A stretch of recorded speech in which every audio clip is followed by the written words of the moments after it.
মোহাম্মদ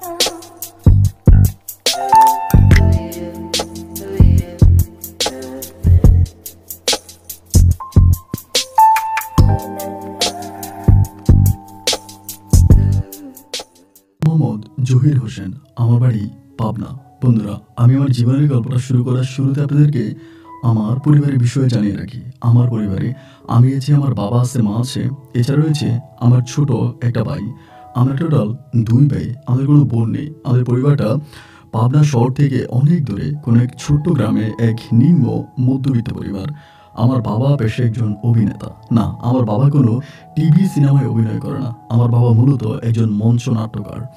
আমার বাবা আমাদের পাবনা এলাকাতে বিভিন্ন ধরনের মঞ্চে যে অনুষ্ঠানগুলো হতো, যেগুলোকে আমরা ঝাড়িপালা বলি বা রাজারানীর পাঠ বলি, এরকম যাত্রার অনুষ্ঠান করতো আমার বাবা। আমার বাবা একজন যাত্রা শিল্পী ছিল।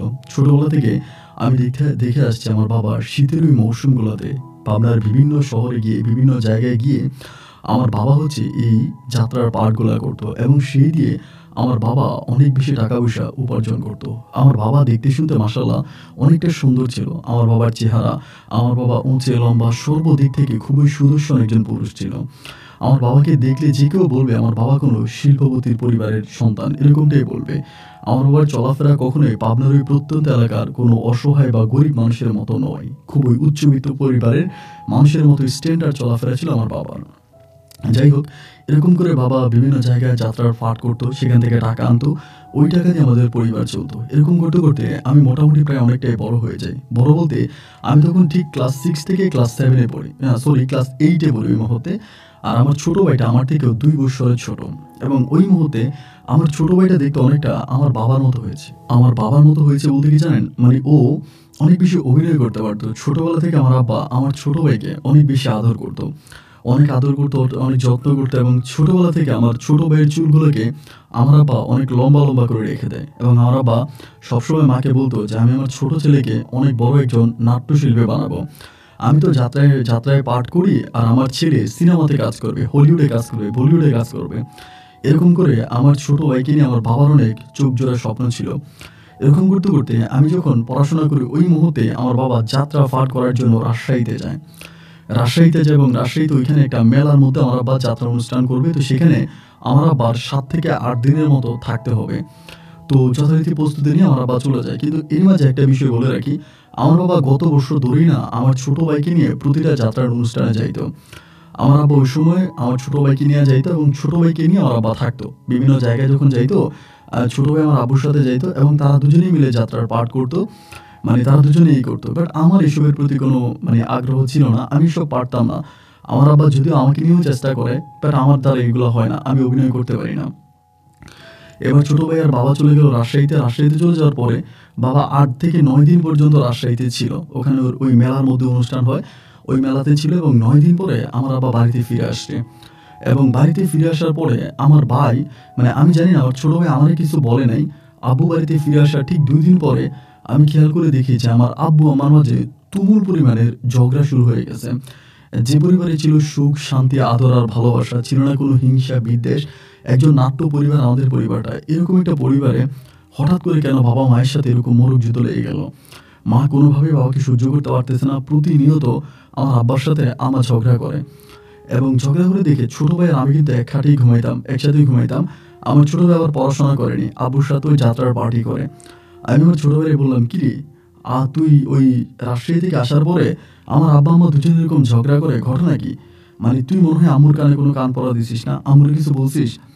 আমার ছোট ভাই বলে, আম্মু যে ঝগড়া করে তা ঠিক আছে ভাইয়া, আমার আব্বু না ভালো মানুষ না, এরকম করেই বলতেছে। আমি তখন বললাম, ভালো মানুষ না মানে কি? বলে, তুমি যদি কারো কাছে না বলো আমি বলতে পারি। আমি বললাম, আরে আমি কারো কাছে বলবো কেন? পরিবারের তুই ছোট ছেলে, আমি বড় ছেলে। তুই যদি কথা গোপনে রাখতে পারিস তা আমি পারবো না কেন? আমার কাছে বল দেখিনি কি হয়েছে। পরে আমারে বলতেছে যে, ভাইয়া বাবা না এরকম আমরা রাজশাহীতে গিয়েছিলাম যাত্রার পাঠ করার জন্য। আমার আব্বা আগেও বিভিন্ন অনুষ্ঠানে একটা মহিলার সাথে দেখতাম আমার বাবার অনেক ঘনিষ্ঠ সম্পর্ক। এবং ওই দিন যাত্রার পাঠে আমরা 9 দিন অনুষ্ঠানে ছিলাম। বাবা টোটালি 9 দিন রাতের বেলায় ওই মহিলার সাথে ঘুমাইছে। এটা আমার ছোট ভাই আমারে বলতেছে। আমি বললাম, কি বললি? 9 দিন অনুষ্ঠানের মধ্যে 9 দিন আমার আব্বু ওই মহিলার সাথে ঘুমাইছে? বলে, হ্যাঁ, আব্বু 9 দিন যাত্রার পাঠ করে ওখানে এবং 9 দিন ওই মহিলার সাথে রাতের বেলায় ঘুমায়। তো আমি যদি জিজ্ঞেস করতাম যে, আব্বু তুমি মহিলার সাথে ঘুমাও কেন? আব্বু আমাকে বলে, "এটা তোর সৎ মা। আমি ওকে বিয়ে করছি।" মানে এটা শোনার পর আমার কাছে খুব খারাপ লাগলো যে আমার আব্বা বিয়ে করছে, আমরা জানি না। তো আমি বললাম যে, "তুই যে এই কথাগুলো আব্বার কাছে বলে দিলে, আব্বা কি এখন আর তোরে যাত্রার পার্টি নিয়ে যাবে? আব্বা তো তোকে আর নিবে না।" আমি বলি যে, "না, আমি মাকে ডিরেক্টলি" মানে ও বলে যে, "আমি মাকে ডিরেক্টলি বলি নাই। আমি মাকে ইনডিরেক্টলি বুঝাইছি এবং ওই মহিলার কিছু জিনিসপত্র আমার বাবার ব্যাগে ছিল। ওই জিনিসগুলো আমি আম্মাকে বলছি যে, এগুলো ধরে যাতে আম্মু আব্বুকে ধরে, আমার কথা যাতে না বলে।" মা বলছে, "আচ্ছা ঠিক আছে।" এরপরে আমার মা তার মতো করে আব্বাকে ধরছে। আমার কোনো কিছু জানায়নি। তাই আমি বলি, "তুই যে এই ঝামেলাটা লাগাই দিলি, তাহলে এখন এটার সমাধা কি?" ও আমাকে বলে, "দেখো ঝামেলার কিছুই না। ২ দিন আগেই কিংবা ২ দিন পরে আমার আব্বা কিন্তু আমার আম্মাকে ছেড়ে দিবে। মানে তুমি জানো না আমার আব্বা কিন্তু অনেক প্রতারক।" এটা আমার ছোট ভাই আমাকে বলে। আমি বললাম, "আচ্ছা ঠিক আছে, সমস্যা নাই। বাদ দে, এসব নিয়ে আর কথা বলিস না।" এরকম ঝগড়াঝাটি কাটতে প্রায় ২ মাসের মতো কেটে যায়। ২ মাস কেটে যাওয়ার পরে এবার যাত্রার প্রায় শেষের দিকে, মানে শীতকাল চলে যাচ্ছে, গরমে চলে আসতেছে। অনুষ্ঠান আর হবে না খুব বেশি একটা। তো ওই সময় আমার আব্বা করলো কি, চিটংয়ে আরেকটা যাত্রার অনুষ্ঠানে গেল। মানে মেলা হবে ওখানে, একটা মেলাত গেল। এবং যাওয়ার সময় আমার ছোট ভাইরে সাজায় গোছায় খুব সুন্দর করে ওই মেলাতে গেল, ওই মেলা অনুষ্ঠান করবে বলে। তো মেলা অনুষ্ঠানের জন্য বের হইছে। আমার আম্মা কিন্তু আব্বুর সাথে কথা বলে না। মানে টোটালি কোনো কথা বলে না। আমার আব্বুর কাছে কিন্তু মানে ওরকম আম্মুর সাথে কোনো কথাবার্তা না বলে আব্বু তখন আমার ছোট ভাইকে নিয়ে মেলাতে গেল। চট্টগ্রামের অনুষ্ঠানে গেল এবং অনুষ্ঠান আমার ছোট ভাই বলল ৫ দিন হবে। আমার আব্বুও বলল ৫ দিন। কিন্তু ৫ দিনের জায়গায় ৭ দিন পেরিয়ে গেল। আমার আব্বা ওই অনুষ্ঠান থেকে আর আসলো না। মানে ওই জায়গা থেকে আসলো না।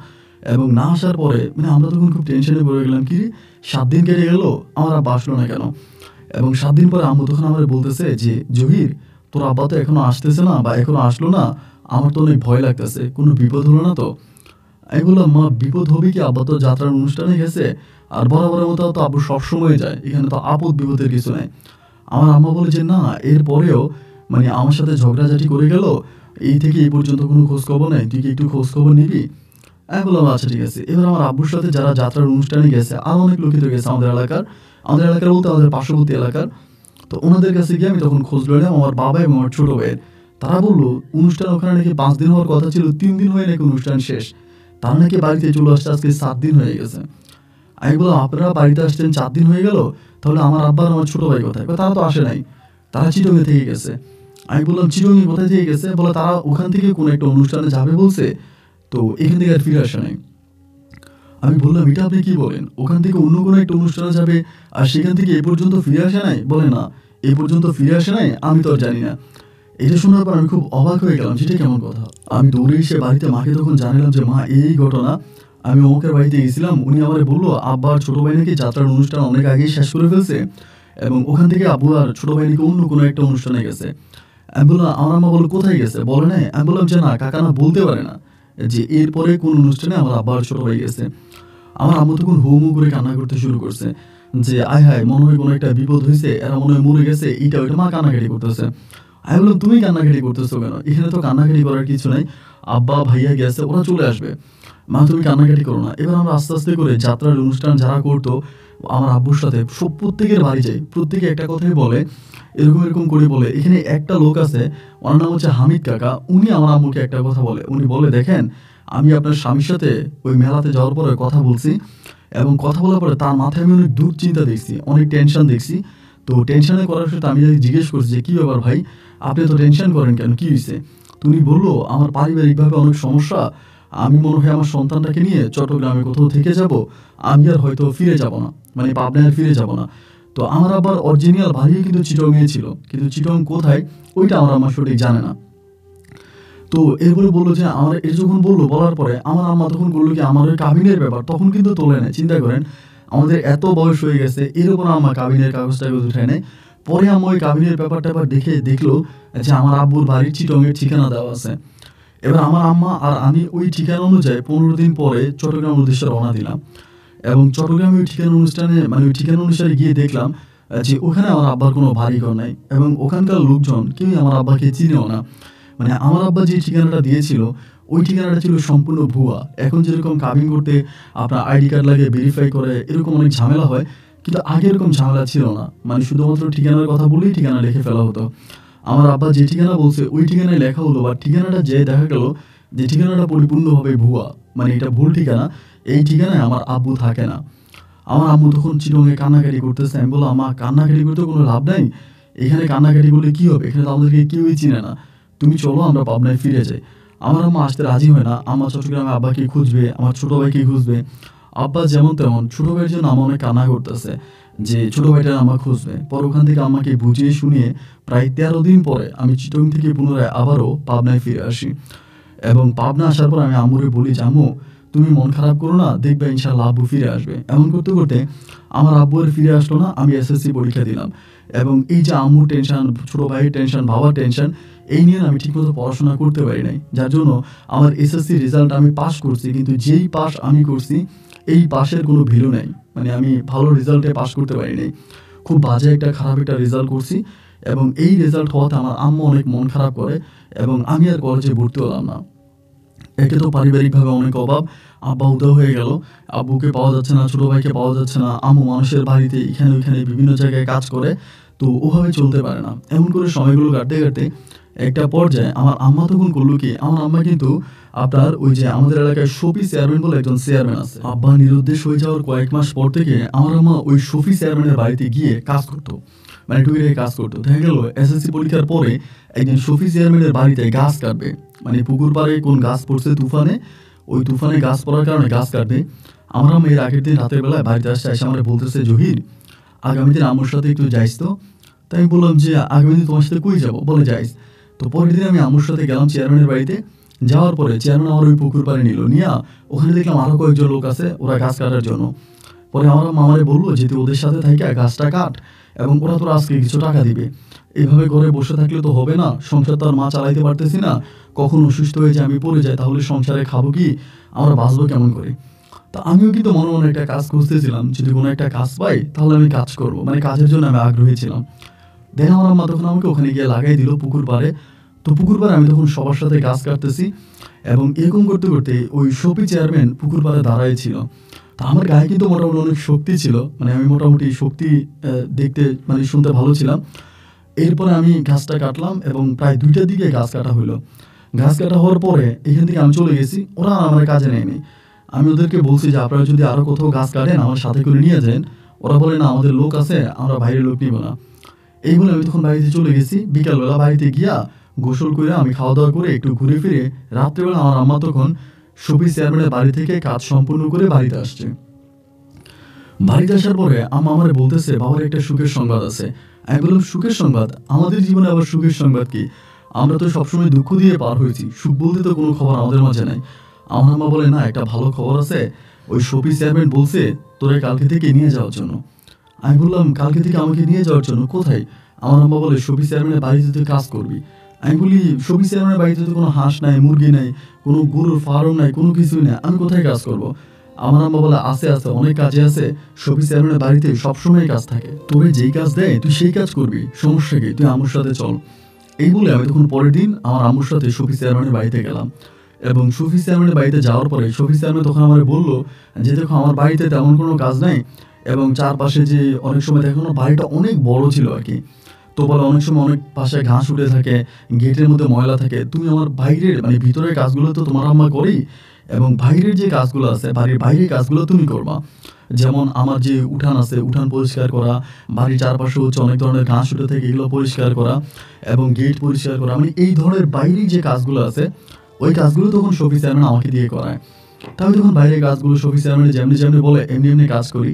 এভাবে প্রায় দীর্ঘ 1.5 বছর মতো আমি শফি চেয়ারম্যানের বাড়িতে কাজ করি এবং 1.5 বছর পরে শফি চেয়ারম্যান আমাকে অত্যাধিক ভালো জানে এবং এর মাঝে শফি চেয়ারম্যানের নির্বাচন হয়। আমি নির্বাচন ওনার সাথে থাকি, বিভিন্ন জায়গায় যাই এবং অনেক অনেক সাহায্য সহযোগিতা করে আমাকে দেখে অনেকেই শফি চেয়ারম্যানকে ভোট দেয়। এই জন্য শফি চেয়ারম্যানের যে আমি শুধু একজন কাজের ছেলে তা না, আমি শফি চেয়ারম্যানের ডান হাত বলাও চলে, মানে সবাই বলে আমি চেয়ারম্যানের ডান হাত। এই সময় মোটামুটি 19-20 অনেক রকম পয়সাও আমার কাছে আসতো এবং এরপর আমি মায়ের বললাম যে মা আমি তো শফি চেয়ারম্যানের বাড়িতে কাজ করতেছি এবং শফি চেয়ারম্যানের সব কিছু দেখাশোনা করে। মা তখন অনেক অসুস্থ হয়ে গেছে। আর এই যে এত ঘটনা ঘটে গেল, আমার বাবা আর ছোট ভাইয়ের কিন্তু কোনো সন্ধান পাওয়া গেল না। আদৌ আমি জানি না আমার বাবা আর ছোট ভাই বেঁচে আছে কিনা, তারা কোথায় গেছে, কেন তারা ফিরে আসলো না, তারা আজও কি পৃথিবীর মাটিতে ভেসে আছে? আমি বিশ্বাস করি না বা আমি জানিও না, আল্লাহ তাআলাই ভালো জানে। তো একটা পর্যায়ে আমার আম্মা তখন বলল কি যে আমার আম্মারে তখন বললাম যে তুমি আর এখানে কাজ করার দরকার নাই, তুমি চলে যাও, আমিই কাজ করব। আমার আম্মু অসুস্থ হয়ে যায়, কাশি দিতে দিতে রক্ত বের হয়ে যায়, ডাক্তার বলে কাজ না করার জন্য।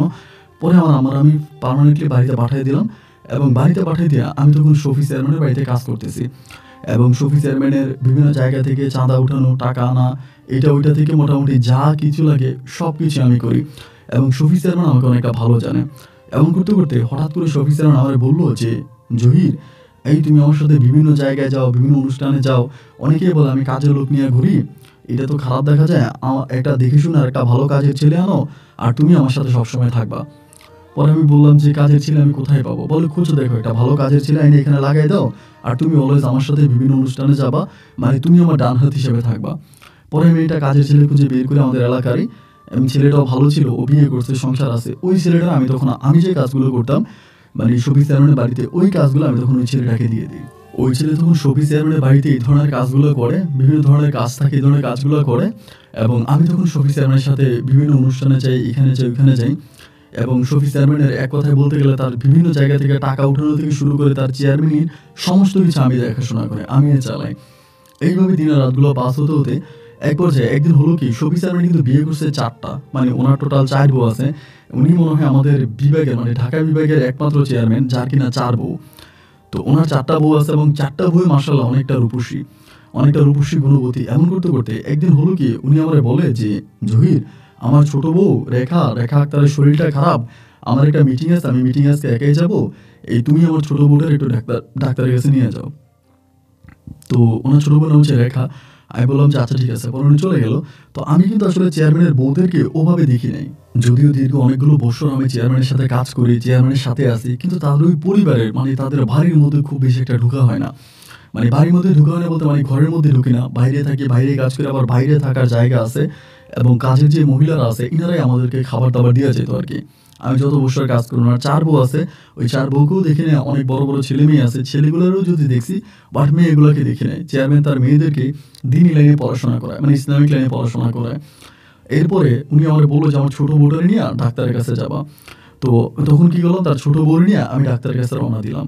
তো উনি বোরকা পরে বের হয়েছে, বোরকা পরে বের হওয়ার পরে ডাক্তারের চেম্বারে গেছি, ডাক্তার দেখলাম। ডাক্তার থেকে বেরিয়ে আসার পরে ওনার তখন বোরকার মুখোশটা খুললো, মানে বোরকার মুখোশটা খুললো পরে আমি দেখে ভাই অবাক হয়ে গেলাম, একদম পরীর মতো এক চেহারা। আমি চিন্তা করি শালা চেয়ারম্যান এই বউ পাইলো, এইটা এই অবস্থা, বাকিগুলোর জানি কি অবস্থা। পরে আমার বলে যে ভাই দুপুর হয়ে গেছে, আমার বলে ভাই আপনি খাওয়া দাওয়া করবেন? চেয়ারম্যানের বউ বলতেছে। আমি বললাম খিদা তো লাগছে ভাবি। ম্যাডাম, প্রথমে বলছি ম্যাডাম, বলেন আমার ম্যাডাম বললেন না, আমার ভাবি বলেন। তাই আমি বললাম ভাবি খিদা তো লাগছে, তো খাইলে তো ভালোই হয়। পরে বলে ঠিক আছে চলেন তাহলে রেস্টুরেন্টে চলেন। এরপরে আমাকে রেস্টুরেন্টে নিয়ে গেল এবং রেস্টুরেন্টে আমার সাথে খাওয়া দাওয়া করতেছি। ওই মুহূর্তে চেয়ারম্যান আমার ফোন দিছে বলতেছে জহির কই আসো? আমি বললাম যে আমরা তো এখনো হসপিটালে। উনি কিন্তু আমার বলছে যে আমরা যে রেস্টুরেন্টে খাবার খাচ্ছি এটা কিন্তু আপনি বললেন না, আপনার মানে চেয়ারম্যানকে বললেন না। আমি আচ্ছা ঠিক আছে, পরে আমি চেয়ারম্যানকে বলি নাই। আমি বললাম যে আমরা তো মানে হসপিটালে আছি। বলো হসপিটালে কাজ শেষ হলে ডিরেক্টলি বাড়িতে চলে আয়। তো এই কথা বলার পরে আমি আবারও মানে মানে ওনার খাওয়া দাওয়া শেষ করে বাড়ির দিকে রওনা দিছি। পরে অর্ধেক পথ আসছি, পরে তিনি আমার বলতেছে যে জহির ভাই আপনার ফোন নাম্বারটা একটু দেওয়া যাবে? আমার এটা বলে। আমি বললাম ভাবি আমি তো ফোন নাম্বার আপনাদের পরিবারের চেয়ারম্যান ছাড়া কাউকে দিই না। তো বলে না আপনি যদি দেন আমার খুব উপকার হবে, বাট আপনি চেয়ারম্যানকে কোনো কিছু বলবেন না। তাই আমি বললাম আচ্ছা ঠিক আছে, আমি চেয়ারম্যানকে বলবো না। পরে আমি নাম্বারটা ওনাকে দিলাম এবং নাম্বারটা দেওয়ার পরে ওই দিনে রাত প্রায় আনুমানিক 1টার দিকে উনি আমাকে ফোন দেয়। আমি ঘুমিয়ে আছি, ওনার ফোন পাওয়ার পরে আমার ঘুম ভাঙছে, আমি ফোন কানে দিলাম। উনি আমাকে বলতেছে জহির ভাই আমি চেয়ারম্যানের ছোট বউ রেখা বলতেছি। আমি বললাম হ্যাঁ ভাবি বলেন। পরে বলে খাওয়া দাওয়া করছেন? আমি বলি হ্যাঁ করছি। বলে কি করেন? আমি তো শুয়ে আছি, আমি তো তখনও চেয়ারম্যানের বাড়ির সামনে ওই যে কাজের লোকটা আছে ওর সাথে একই ঘরে ঘুমাইতাম। পরে আমার বলে একটু বাগান বাড়ির দিকে আসবেন, এমনি বলতেছে। আমি বললাম কি বলেন আপনি, এত রাতের বেলায় বাগান বাড়িতে যাবো কেন? বলে যদি আসেন একটু ভালো লাগবে, আসবেন? আমি বললাম আচ্ছা ঠিক আছে আসতেছি। পরে আমি না বুঝতেছিলাম না যে এত রাতের বেলায় চেয়ারম্যানের বউ আমাকে বাগান বাড়িতে ডাকতেছে কেন, মানে ওনার কোনো কুমতলব আছে কিনা এটা মনের মধ্যে জাগতেছে। এরপরও যেহেতু ডাকলো আমি তখন বললাম যে ঠিক আছে যাই। পরে তার ডাকে সাড়া দিয়ে আমি তখন ওই চেয়ারম্যানের আপনার বাগান বাড়ির ওইদিকে গেলাম। একেবারে নিস্তব্ধ রজনী, জোনাকি পোকাগুলো মনে হয় ওদেরকে পাহারা দিচ্ছে, আকাশে বড় একটা চাঁদ এবং সবকিছু মিলিয়ে পরিবেশটা একেবারে নিশ্চুপ এবং চমৎকার একটা পরিবেশ।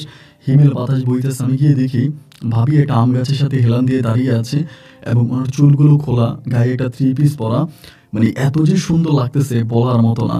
মানে এরকম পরিবেশে বা এরকমভাবে আমি কোনোদিন কোনো মেয়েকে দেখি না দাঁড়িয়ে থাকতে। চেয়ারম্যানের বউকে আসলে চেয়ারম্যানের বউ চলা হয় না। মানে একটা মেয়ে বলা যায়। উনি দেখতে শুনতে ঠিক একটা মেয়ের মতোই হবে, কম বয়সী একটা মেয়ে। পরে ওইখানে যাওয়ার পরে আমি তো ওনার দিকে তাকায় খুব অবাক হয়ে যাই। যে আমি বললাম, "ভাবি এত রাতের বেলা আপনি আমাকে এখানে ফোন দিয়ে আনলেন? চেয়ারম্যান যদি দেখে তাহলে তো সর্বনাশ হয়ে যাবে।" আমারে বলে, "আপনার কি মনে হয় এই বুইড়া রাতের বেলায় ঘুম থেকে উঠবে?" আমি বললাম, "না, না, না, উনি উঠতেও পারে।" বলে, "না, আমি এই বুইড়ার সাথে আজকে বহু বছর সংসার করি, আমি জানি। আজকে ও আবার ওর বড় বউয়ের কাছে গেছে। বড় বউয়ের কাছে গেলে যদি কিয়ামতও হয়ে যায় ও কখনো ঘর থেকে বের হয় না।" আমি বললাম, "ও আচ্ছা ঠিক আছে। তো ভাবি আমারে এত রাতের বেলা এখানে কেন ডেকে আনছেন?" বলে, "ভাই ডেকেছি অন্যায় করছি? যদি অন্যায় করি তাহলে চলে যান।" আমি বললাম, "না, না, অন্যায় করেন নাই। আমি তো আপনাদেরই কাজ করি। কিন্তু মানে কেন ডাকলেন?" পরে বলে, "বসেন, আপনার সাথে কথা আছে।" এই বলে বাগান বাড়ির ওখানে একটা পুকুর আছে। পুকুরে একটা ঘাটকুলো আছে এবং ঘাটটা মানে সেমি পাকা। তো ওই ঘাটের মধ্যে আমাকে নিয়ে বসলো। ভাই এত সুন্দর লাগতেছে। আকাশের চাঁদটা পুকুরের পানির মধ্যে পড়তেছে এবং পুকুরের পানিগুলো আধো আলোতে মনে হয় যেন খেলা করতেছে। সবকিছু মিলিয়ে এরকম পরিবেশ আসলে খুব বিরল, পাওয়াই যায় না। এবং এরকম করতে, করতে পরে দেখুন খুব আনমনা হয়ে বসে আছে। কোনো কথা বলে না। আমি বললাম, "ভাবি আপনার কি মন খারাপ?" পরে বলে, "ভাই মন তো খারাপ হবেই। আপনি জানেন না?" আমি বললাম, "না, না, আসলে আমি তো কিছু জানি না। কি হইছে?" বলে, "আমার জীবনে অনেক কষ্ট। কাউকে বলার মতো না মানুষ নাই। এই দুনিয়াতে কাউকে বলবো, কাউকে বিশ্বাস করে মনের দুঃখগুলো বলবো, এমন কোনো মানুষ খুঁজে পাওয়া যায় না। তো আপনাকে আমার ভালো মানুষ মনে হলো, আপনি গরিবের ছেলে, আমার দুঃখ বুঝবেন। এইজন্য গভীর রাতে আপনাকে আমি ডেকে নিয়ে আসছি।" আমি বললাম, "আচ্ছা ভাবি ঠিক আছে, আমারে বলেন কি হইছে আমি শুনবো।" বলে, "জহির ভাই, আমার বাবা-মা আমার জীবনটা নষ্ট করে দিয়েছে। আমি মধ্যবিত্ত ফ্যামিলির মেয়ে ছিলাম। দেখতে শুনতে খুব সুন্দরী ছিলাম। আমার বাবা চাইলে আমাকে একজন গরিব কৃষক অথবা একজন মধ্যবিত্ত ফ্যামিলির ছেলের কাছে আমাকে বিয়ে দিতে পারত। কিন্তু আমার পরিবার আমাকে ওখানে বিয়ে না দিয়ে আমার বাবা টাকা-পয়সার লোভে পড়ে এই বুড়া চেয়ারম্যানের কাছে আমাকে বিয়ে দেয়। এবং ওই বুড়া চেয়ারম্যান আমার পুরো জীবনটাকে নষ্ট করে দিয়েছে।" আমি বললাম, "ভাবি এটা আপনি কি বলেন? চেয়ারম্যান তার ৪ বউয়ের মাঝে সবচেয়ে বেশি তো আপনাকেই ভালোবাসে। সবসময় বাজার ঘাটে গেলে আপনার জন্য বাজার-সাজার নিয়ে আসে এবং আপনার জন্য এটা ওইটা কিনে, বাকি ৩ টার জন্য তো ওভাবে কিনে না।" পরে আমাকে বলে, "ভাই এই বুইড়া বেটার জিনিসপত্র দিয়ে আমি কি করব বলেন? আমার বাবা কি আমারে খাওয়াইতে পারে নাই? মধ্যবিত্ত পরিবার হইলেও না আমার বাবা আমাকে ভালোই খাওয়াইছে, ভালোই পড়াইছে। এই বুইড়ার কাছে আমাকে কেন বিয়ে দিছে? এই বুইড়ার কাছে বিয়ে দিছে কি আমি শুধু খেয়ে পরে থাকলেই হবে? যার ১ বউ রাখার ক্ষমতা নাই সে ৪ বউ নিয়ে শুয়ে আছে। আপনি বুঝতেছেন? আমি বিয়ের পরে কোনোদিন ওর কাছে কোনো রকমের শান্তি পাই না। ও আমাকে সারাটা জীবন শুধু আমার জীবনটাকে তছনছ করে গেছে। যে রাত আমার কাছে থাকবে সে রাত একদম সারাটা রাত সে আমাকে দিয়ে শরীর ম্যাসাজ করাবে। একটা নারীর যে কিছু চাহিদা আছে ওই চাহিদাটা ও বুঝেই না। আর বুঝেও বা কি করবে বলেন? কাশি দিতে গেলে যে মানে থুতু ফেলে দেয় এর মতো লোকের সাথে আমার আর কি হবে বলেন? ওর দিকে তাকাইতে তো আমার ভাল লাগে না। দাঁত পড়ে গেছে আমার আব্বার বয়সী। আমি বললাম, "ভাবি এরকম করে কেন বলতেছেন? বিয়ে যেহেতু আপনি করে ফেলছেন, আপনার যেহেতু বিয়ে হয়ে গেছে, এখন তো আর এসব কথা বলে লাভ নাই। আপনাকে তো দুঃখে হোক, কষ্টে হোক ওনার সাথেই সংসার করতে হবে।" বলে, "ভাইরে তাই তো করতেছি। কি আর করব? তো ভাল লাগে না এইজন্য আপনাকে একটু ডাইকা আনছি। আপনি মন খারাপ করেন নাই তো?" আমি বললাম, "না ভাবি, আপনি আমাকে ডাকছেন আমার ভালোই লাগছে। আমি আপনার মনের কথাগুলো শুনতে পারছি।" এরকম করে ঐদিন উনার সাথে আমি প্রায় রাত ২টো-৩টা পর্যন্ত বসে, বসে কথা বলি। ৩টার পর উনি বলে, "আচ্ছা ঠিক আছে আমি চলে যাই। আমি কালকে আবার ফোন দিব আইসেন।" আমি যে, "ঠিক আছে।" পরে ভাবি চলে গেল। আমি তখন ঘরে এসে শুইলাম। আমার কাছে অনেক ভালো লাগলো। আসলে সত্যি কথা যেটা, চুরি করেও যদি ঘটনাটা ঘটে থাকে বাট ভিতরে অনেক শান্তি পেয়েছি। এবং পরের দিন আবার সেই চেয়ারম্যানের সাথে ঘোরাফেরা এবং এর পরের রাতে একইভাবে ভাবি আমার আবারও ফোন দিল। এবং ফোন দেওয়ার পরে আমি সেই বাগানবাড়ি পুকুর পাড়ে আবারও ভাবির সাথে গভীর রাতে নির্জন নীরবে একাকিত্ব কিছু সময় কাটালাম। সেই রাতটা আমাদের অনেক মধুর কাটলো। বাট ৩য় রাতে আমার জীবনে একটু ব্যতিক্রম কিছু ঘটে গেল। ৩য় রাতে ওখানে যাওয়ার পরে আমি ওইদিন ৩য় রাতে যাওয়ার পরে ভাবি একটু অন্যরকম পোশাক-আশাক পরে আসছে। কি পোশাক পরছে এটা বলি না, কিন্তু একটু অন্যরকম পোশাক-আশাক। এবং রাত ২টার দিকে হঠাৎ করে ভাবি আমার হাত চেপে ধরে একরকম জোর করা শুরু করছে। আমি বললাম, "ভাবি এটা কি ধরনের কথা? আপনি তো সবই জানেন যে আমি ওই চেয়ারম্যানের নুন খাই। যার নুন খাই তার গুণ গাই। আমি তো ভাবি তার কোনো ক্ষতি করতে পারব না।" বলে, "ভাই আপনি তার কোনো ক্ষতি করতেছেন না, আপনি তার উপকার করতেছেন। আপনি যে চেয়ারম্যানের কত বড় উপকার করবেন এখন এটা আপনি জানবেনও না।" আমি বললাম, "ভাবি আসলে আমি না এই ধরনের কোনো কিছু করতে চাই না। আমি পরে চেয়ারম্যানের সামনে মাথা তুলে দাঁড়াইতে পারব না।" ভাবি আমাকে বলে, "প্লিজ আপনি যদি আমার কথা না শোনেন তাহলে কিন্তু বড় ধরনের অঘটন এখানে ঘটে যাবে। আমি কিন্তু চিৎকার করব।" আমি বললাম, "ভাবি দেখেন এটা কিন্তু ঠিক না।" বলে, "আমি চিৎকার করব। আপনি কি চান? ঝামেলা চান?" আমি বললাম, জি ভাবি, এটা কি বলেন? পরে উনি আমাকে টেনে বাগান বাড়ির ভিতরে একটা ঘর ছিল, যেগুলো চেয়ারম্যান মাঝে মাঝে বসতো, এবং ওই বাগান বাড়ির ওই ঘরের মধ্যে ভাবি তখন আমাকে নিয়ে গেল, এবং ওখানে নিয়ে ওনার যা যা করার ইচ্ছে হলো উনি আমার সাথে তাতাই করলো, এবং করার পরে উনি আমাকে ছেড়ে দিল। আমি সেদিন খুব লজ্জা পেয়ে ঘরে আসছি। আসার পরে হাত মুখ দিয়ে আমার ঘুম আসতেছিল না, এটা আমি কী করছি। এর পরের দিন চেয়ারম্যানের সামনে পড়ছি এবং চেয়ারম্যানের সাথে কথা বলতেছি, বাট ভিতরের দিকে আমার কেমন জানি একটা ভয় কাজ করে, না জানি চেয়ারম্যান জেনে যায়। এবং এই চেয়ারম্যান মানে শফি চেয়ারম্যান এমন চেয়ারম্যান, ও আমাকে মেরেও ফেলতে পারে। মানে ও যদি মানে কি পরিমাণের খারাপ লোক আমি বলে বুঝাতে পারবো না, ও হয়তো আমাকে মেরেও ফেলবে। মানে এই টাইপের ভয়ানক আকৃতির একটা লোক। পরে আমি তার সাথে ছিলাম, বা ওই দিনও ছিলাম, এবং এর পরের দিন রাতের বেলায় ভাবি আমাকে আবারও কল দিল। আমার কল দিয়ে বলতেছে যে, জহির ভাই আসেন। আমি বললাম, যে ভাবি আমি যাব না। পরে আমাকে বলতেছে, যাবেন না মানে? মানে যাবেন না মানে কি? আমি বললাম, মানে যাবো না মানে আমি যাব না। পরে আমাকে বলে, আমি আপনাকে আসতে বলছি, বাগান বাড়িতে আসেন। আমি বললাম, ভাবি দেখেন, কালকে রাত্রে আপনি যেটা করছেন, এরপরে আমার ওইখানে যাওয়া, মানে আমার পক্ষে যাওয়া এখানে সম্ভব না, ভাবি আমি পারবো না।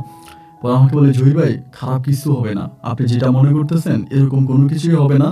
গতকালকে ঘটনার জন্য আমি অনেক সরি, আমার ভুল হয়ে গেছে, এবং আপনি আমাকে মাফ করে দেন। আমি আসলে অনেক বেশি দুঃখিত, বাট আপনি মানে নিশ্চিত থাকেন যে এরকম কিছু আর ঘটবে না, বা এরকম কিছু আর হবে না। আমি বললাম, না, যা হবার তা তো হয়েই যাচ্ছে। আপনি বলেন হবে না, কিন্তু আপনি ভিতরভাবে সব কিছুই করেন। তো আমি না আসলে প্লিজ, আমি আর আপনার সাথে কথা বাড়াতে চাই না, আমি আর যাব না। পরে অনেক মানে ফোন টোন দিছে, আমি আর ওনার ফোন পিক করলাম না, না করে আমি ওনার ফোনটা কেটে দিলাম। মানে ফোনটা কেটে দিলাম। ফোনটা কেটে দেওয়ার পরে আমি মোবাইল ফোনটা বন্ধ করে দিলাম, কারণ আমি আসলে এই ধরনের সম্পর্কে জড়াতে চাই না। এর পরের রাতে, মানে ওই পরের দিন আমি এবার চেয়ারম্যানের সাথে ঘোরাফেরা করলাম। এর পরের রাতে হলো কি, আমি ঘরে আসছি, মানে এর পরের দিন আমি ঘরে আসছি, এবং ঘরে আসার পরে মানে অবাকভাবে আপনাকে বলি, মানে ওই বাড়ির এক কাজের মহিলা, মানে এরপরে রাতে সে আমাকে আবারও ফোন দিছে। ওই রাতে আমি তার ফোন রিসিভ না করে মোবাইল বন্ধ করে দিয়েছি। এবং তৃতীয় দিন ওই বাড়িতেই কাজ করে এক কাজের মহিলা, ওই মহিলাই না আমার হাতে একটা চিঠি দিল। মানে আমার এই খুঁজা টুইজা আমার বলে, জহির ভাই যেটা আপনার জন্য। আমি বললাম, তো আমার জন্য চিঠি কে লিখছে? বলে, আপনি বললেই বুঝতে পারবেন। এবং চিঠিটা হাতে নিয়ে চিঠিটা খুলে দেখি, এই চিঠিটা রেখা আক্তারের, মানে চেয়ারম্যানের ছোট বউয়ের। আমি যেটা ধারণা করছিলাম যে চেয়ারম্যানের ছোট বউ সম্ভবত ওকে দিয়ে চিঠি পাঠাতে পারে, অন্য কেউ তো পাঠাবে না। পরে চিঠিটা আমি খুললাম, পড়লাম, পড়ে মানে চিঠিটা এমনি ভাঁজ করা ছিল, কোনো মানে কোনো খামের ভিতরে ঢুকানো ছিল না, কোনো মানে খোলামেলায়। পরে চিঠিটা আমি পড়লাম, পড়ে আমি দেখলাম যে সে ডিরেক্টলি বলতেছে চিঠির মধ্যে যে, তুমি যদি আমার মানে ফোন না করো, আমার সাথে কথা না বলো, তাহলে আমি তো এমনিও মরছি, বাট আমি তোকে নিয়েই মরবো। আমি চেয়ারম্যানের কাছে সব সত্য ঘটনা বলে দিব, তোমার সাথে আমার যা হয়েছে যেটা হয়েছে আমি সব কিছু বলবো, এবং বলে দিয়ে আমি একটা উচিত শিক্ষা তোমাকেও দিব। তুমি ওই বিয়াদব চেয়ারম্যানের সাথে থাকো, ঘুষখোর প্রতারক চেয়ারম্যানের সাথে থাকো, আমি ওর মুখোশ খুলে দিব, সাথে সাথে তোমার মুখোশও খুলে দিব, তুমি আমার সাথে কী কী করছো। যদি ভালো মনে করো তো আজকে রাতে আমার ফোন রিসিভ করো, আর যদি না করো তাহলে এই ধরনের সমস্যা হবে। এটা বলার পরে ওই দিন রাতে আমি মোবাইল হাতে নিয়ে বসে আছি সারাটা রাত। উনি আমার কোনো ফোন দেয় নাই, মানে আমার কোনো ফোন করে নাই, মানে আমার সারাটা রাত আমার কোনো ফোনই দেয়নি। আর আমি ওনার ফোন টোন করিনি, যেহেতু উনি ফোন দেন আমিও ফোন করি নাই। এবং এর পরের দিনে আমি ওনাকে দেখছিলাম একবার বাড়ির ভিতর উকি মেরে একটু দেখছিলাম, উনি আমাকে হাতে কি জানিয়ে একটা ইশারা দিল, বাট আমি ওনার হাতের ওই ইশারা বুঝলাম না উনি কি জানি বলছে। এবং এরপরে রাতে ঠিক আনুমানিক রাত্র 11টা কি 11:30 দিকে উনি আমাকে আবারও ফোন দিছে। ফোন দেওয়ার পরে আমি রিসিভ করলাম, আমার বলতেছে, জহির ভাই আসেন, মানে ইয়েতে আসেন, বাগান বাড়িতে আসেন। মানে আমি তখন কি করবো, মানে আমি আসলে মানে চিন্তা করতেছিলাম কি ভাই, কারণ যেহেতু ধরেন এই কাজের মহিলাকে দিয়ে চিঠিটা দিছে, ওই কাজের মহিলা তো সে চিঠি পড়তে পারে। তার কিন্তু আমি পরে জিজ্ঞেস করছি যে, আপনি রিডিং পড়তে পারেন বাংলা? বলে, হ্যাঁ পারি। তা আমি চিন্তা করছি, কাজের মহিলার হাতে চিঠি দিছে, কাজের মহিলা যদি চিঠিটা খুলে পড়ে ফেলে তাহলেই তো সর্বনাশ। কারণ কাজের মহিলা যদি চেয়ারম্যানকে বলে দেয়, বা চেয়ারম্যানের কোনো, আমি তো চেয়ারম্যানের একমাত্র সঙ্গপঙ্গ না, আরও তো আছে, অন্য কারো কাছেও যদি এই ঘটনাটা বলে দেয়, তাহলে তো আমার অবস্থা এরকম হবে যে আমি এই সমাজে আর বেঁচে থাকতে পারবো না, মানে সমাজে আর মুখ দেখাতে পারবো না, যে আমার অবস্থা এতটাই বাজে হয়ে যাবে। পরে আমি ভাবলাম যে আমি এখন কি করব, মানে আমার মাথায় কোনো কিছু আসতেছে না। এবং নিরুপায় হয়ে একরকম বাধ্য হয়ে পরে আমি ওখানে গেলাম, ঘাটে গেলাম। ঘাটে যাওয়ার পর উনি বসে আছে, বসে থেকে আমাকে বলে, কী ব্যাপার জহির সাহেব, আপনি আমার ফোন ধরেন না কেন? এতবার ফোন দিয়ে ফোন দেওয়াতে মোবাইল বন্ধ করে রাখেন, ঘটনা কি? আমি বললাম, ভাবি আপনি তো জানেন আমি আপনার কেন ফোন ধরি না। এরপর আমি একটা গালি দেয়, খুব খারাপ ভাষায় একটা গালি দেয়, এবং গালি দিয়ে আমার বলে, তুই কী মনে করস, তুই কী মনে করস যে তুই আমার এত বোকা মনে করিস? আমি বললাম, ভাবি দেখেন, আপনি যেগুলো করতেছেন এগুলো ঠিক না। আপনি যে ওই যে কাজের মহিলার দিয়ে চিঠি লিখছেন, কাজের মহিলা যদি চিঠিটা পড়ে ফেলতো, বলে কাজের মহিলার উপর আমার বিশ্বাস আছে, তারা দিয়ে আমি এই ধরনের আরও কাজ করাইছি, এই জন্য আমি ওর কাছে চিঠি দিছি, নাহলে কিন্তু আমি দিতাম না। তো আমি বললাম আপনি বললেন গতকালকে রাতে ফোন দিবেন, আমি তো মোবাইল নিয়ে বসেছিলাম, আপনি তো ফোন দিলেন না। বলে দিব কেমন করে, গতকালকে রাতে তোদের ওই বুড়ি আমার সাথে ছিল। তাই আমি বললাম তাহলে আপনি আগে আমাকে কেন বললেন যে আমার সাথে দেখা করবেন? বলে ওই বুড়িয়া যে ওই রাতে আমার কাছে থাকার কথা, আমি তো জানতাম না। ওই বুড়িয়া তার মেজো বউর সাথে থাকার কথা, কিন্তু মেজো বউর শরীর খারাপ নাকি জানি না, আমার কাছে চলে আসছে। আমি বললাম ও আচ্ছা ঠিক আছে, তো ভাবি আমি কি করব? পরে বলে কি করবা, যেটা প্রতিদিন করো সেটাই। আবার সে আমার উপরে জোর জস্তি শুরু করছে। তো আসলে কি আর বলবো ভাই, বলার মতো কোনো ভাষা নেই। এবং সে এইভাবে আমাকে প্রতিনিয়ত এখানে নিয়ে আসে, ফোন করে নিয়ে আসে এবং নিয়ে এসে আমার সাথে এই ধরনের খারাপ কাজগুলো করে। এমন করতে করতে হঠাৎ করে সে বাচ্চা কনসেপ্ট করে ফেলে, মানে পেটের মধ্যে বেবি নিয়ে আনে। এবং বেবি নেওয়ার পরে ওই আমার নিজেই জানায় যে জহির ভাই আমার পেটে কিন্তু বাবু আছে, মানে হঠাৎ করে বলে।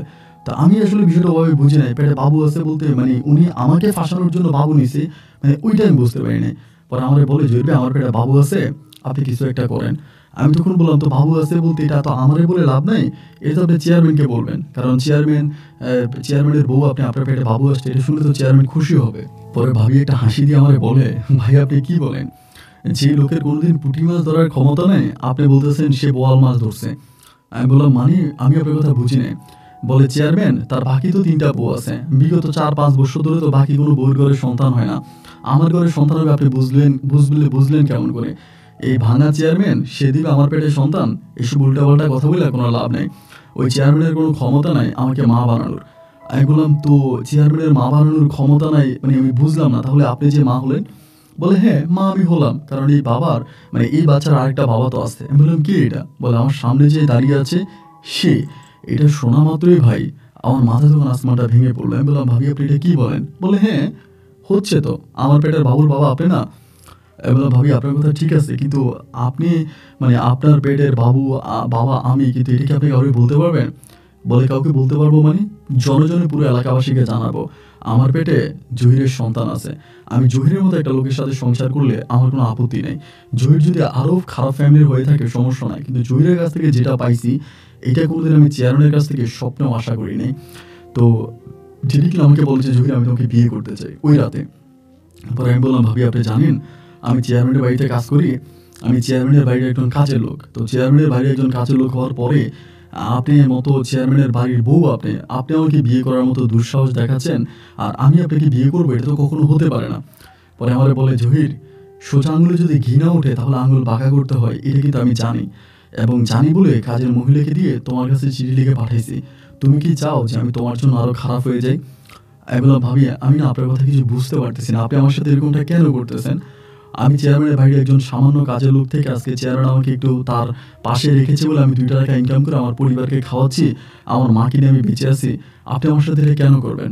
বলে জহির এত তোনায় মনে আমার ভালো লাগে না, আমি যা বলি সামনাসামনি বলি, আমি মুখে এক কথা মনে আরেক কথা রাখি না। আমি তোমাকে এখন যেটা বলবো সেটা একদম সামনাসামনি স্ট্রেট ফরওয়ার্ড বলবো। তুমি আমার কথা যদি শোনো তাহলে ভালো, আর যদি না শোনো তবে প্রচণ্ড খারাপ হবে। আমি বললাম না ভাবি আমি আপনার কথা শুনবো, আমাকে বলেন।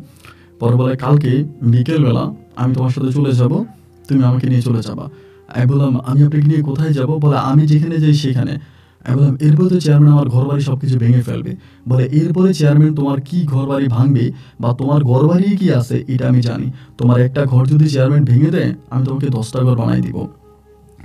আমি বললাম ভাবি দেখেন আমি আপনার পায়ে ধরি, মানে তখন আমি তার পায়ে ধরে ফেলি, এক প্রকার পায়ে ধরে কান্নাকাটি করতে শুরু করেছে। ভাবি আমি গরিব মায়ের সন্তান, আমি আপনার পায়ে ধরে অনুরোধ করতেছি আমার জীবনটা আপনি এভাবে নষ্ট করেন না, আপনি আমার জীবনটাকে এভাবে নষ্ট করেন না ভাবি প্লিজ, আমি গরিবের সন্তান, আমি অনুরোধ করতেছি আপনার কাছে। আজ থেকে বহু বছর আগে আমার বাপ ভাই আমার কাছ থেকে নিরুদ্দেশ হয়ে গেছে, এবং ওরা নিরুদ্দেশ হয়ে যাওয়ার পরে আমি শুধুমাত্র আমার মানে খুবই কষ্টে আমার মাকে নিয়ে আমি বেঁচে আছি। ভাবি প্লিজ আপনার কাছে অনুরোধ করি আপনি ভাবি এমন কিছু করেন না যেটা আমি নিতে পারবো না। পরে আমার বলা আরে ভাই আমি কি আপনাকে মারবো নাকি, মানে আপনার কথা শুনে মনে হচ্ছে আমি আপনাকে মারবো, আমি তো আপনাকে মারতেছিও না কাটতেছিও না, আমি আপনাকে ভালো কথা বললাম, আপনি চলেন আমার সাথে, আপনি আমার সাথে গেলে ভালো থাকবেন, আপনি খারাপ থাকবেন না, আপনি যেটা মনে করতেছেন বিষয়টা এরকম না। আমি বললাম ভাবি প্লিজ না। উনি বলে তাহলে শোনেন আপনি আমাকে কঠিন হতে বাধ্য করছেন, তো আমি কঠিন হয়ে গেলাম, কারণ আমি কঠিন ইচ্ছে করে হই নাই, আপনার কারণে হয়েছি। আপনি যদি কালকে আমাকে নিয়ে এই চেয়ারম্যানের বাড়ি থেকে চলে না যান, আমি কালকে বিকেলবেলায় চেয়ারম্যানকে ধরে আমি বলবো যে আপনি আমার সাথে এই কাজ করছেন, চেয়ারম্যান আমাকে ছেড়ে দিবে। আমি চেয়ারম্যানের সংসার এমনিও করবো না, আগেবার আমি চেয়ারম্যান সংসার করবোই না। এটা তো আমি পরিকল্পনা করেই ফেলছি, কারণ চেয়ারম্যানের সংসার করে হিজড়া হয়ে আমি বাকি জীবন কাটাতে পারবো না। তো আমি চেয়ারম্যানের সংসার করবো না, আমি চেয়ারম্যানকে ছেড়ে দিব। আর আপনি যদি আমার সাথে যদি এটা না করেন কালকে, তাহলে আপনি মনে রাখেন যে চেয়ারম্যানের পিস্তলের বুলেট আপনার বুকের মধ্যে যাবে, এবং এরপরে আপনি কিভাবে বেঁচে থাকবেন এটা আপনি ভালো জানেন। টাইম আগামী দিন বিকাল 4টা, আমি আপনাকে ফোন দিব, আপনি ফোন রিসিভ করলে ভালো, আর রিসিভ না করলে আগামী দিন বিকাল 6টা বাজে চেয়ারম্যান বাড়িতে আপনার নামে দরবার হবে। আপনি ভুলে যান না, আমার পেটে আপনার অনাগত সন্তান। এইটা শোনার পরে আমার পুরো শরীর তখন ঠান্ডা হয়ে গেছে যে আল্লাহ এটা আমাকে কী বলতেছে। আমি মনে আমি নিঃশ্বাস নিতে পারবো না, আমি একরকম কান্নাকাটি শুরু করি। পরে আমার কান্নাকাটি সে আর কোনো দাম দেয় না, সেখান থেকে ডিরেক্টলি চলে যায়। আমি যখন রুমে গেলাম, রুমে যাওয়ার পরে কোনোভাবেই ভাই দু চোখের পাতা এক করতে পারতেছি না যে আল্লাহ আমি এখন কী করবো, আমি এখন করবোটা কি, কোনোভাবেই আমি নিজেকে নিজে বুঝাইতে পারতেছি না। করজোরে আল্লাহর কাছে মিনতি করে কান্নাকাটি করতেছি যে আল্লাহ তুমি একটা পথ দিয়ে দাও, আল্লাহ তুমি আমাকে বাঁচাও, আল্লাহ এইভাবে তো আর থাকা যায় না। আমি আল্লাহর কাছে আকুতি মিনতি করে খুব কান্নাকাটি করতেছি, খুবই কান্নাকাটি করতেছি। এরকম করেই সময়গুলো কাটতেছে, এরকম করেই দিন রাতগুলো কাটতেছে, এবং এইভাবে সময়গুলো টাইমগুলো পাস হতে হতে দেখতে দেখতে রাত কেটে গেল, সকাল হয়ে গেল। চেয়ারম্যান আমাকে নিয়ে কাজে বের হয়েছে। বের হওয়ার পরে বিকেল 4টার দিকে চেয়ারম্যানের সাথে আমি এক জায়গায় একটা প্রোগ্রামে আছি। ওইখানে থাকা অবস্থায় চেয়ারম্যানের বউ আমাকে ফোন দিছে, বিকেল তখন 4টা বাজে। ফোন দিয়ে বলতেছে, কী ব্যাপার জহির, আপনি কোথায়? আমি বললাম যে আমি তো চেয়ারম্যানের সাথে অমুক জায়গায় আসছি। বলে চেয়ারম্যানের লাথি মারেন, আপনি চলে আসেন। আমি বললাম ভাবি আমি এই জায়গা থেকে কীভাবে আসবো? বলে আপনাকে আসতে বলছে, আপনি আসেন, যদি আপনি না আসেন তাহলে তো আপনি জানেন কী হবে। আমি যখন লাইনে গেলে চেয়ারম্যানে বললাম যে স্যার আমার মায়ের একটু অবস্থা ভালো না, ফোন আসছে বাড়ি থেকে, আমি একটু মারে দেখতে যাবো। বলে হ্যাঁ যা, সমস্যা নাই, যা যা যা বাড়ি যা। এই বাড়ি যাওয়ার কথা হলো, চেয়ারম্যানের বাড়িতে আসছি। আসার পরে চেয়ারম্যানের বাড়িতে ঢুকবো, ওই সময় দেখি চেয়ারম্যানের বাড়ির পাশে একটা বড় আম বাগান আছে। ওই আম বাগানে চেয়ারম্যানের ছোট বউ রেখা বোরকা পরিত অবস্থায় দাঁড়িয়ে আছে। আমার ডাক দিল যে জহির এদিকে আসেন। ওইদিকে গেছি এর পরে বলে চলেন। ওনার হাতে একটা ব্যাগ, ওখান থেকে উনি একটা সিএনজি ডাক দিল, এবং সিএনজি করে উনি ডিরেক্টলি চলে গেছে ওনার বাপের বাড়িতে, ওনার বাবার বাড়ি যেটা ওই বাড়িতে। এবং ওই বাড়িতে যাওয়ার পরে তার বাবা মা তার ঘরে উঠতে দিল না, এবং উঠতে না দেওয়ার পরে সে এখান থেকে চলে গেছে তার পুকুর বাড়িতে। তার ছোট পুপু একজন আছে, ওই পুকুর বাড়িতে গেছে। এবং সেখানে যাওয়ার পথে চেয়ারম্যান আমাকে ফোনের উপর ফোন দিয়ে যাচ্ছে।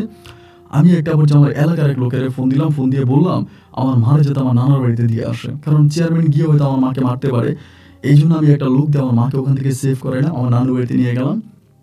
এবং রেখার সাথে আমি তখন রেখার পুকুর বাড়িতে গেলাম। এবার পুকুর বাড়িতে যাওয়ার পর ওর পুপু তখন করলো কি, সেখানে একটা হুজুর ডেকে এনে ওই রাতে আমাকে রেখার সাথে বিয়ে পড়াই দিল, একদম কমা কামি করে স্ট্রেট বিয়ে পড়াই দিছে।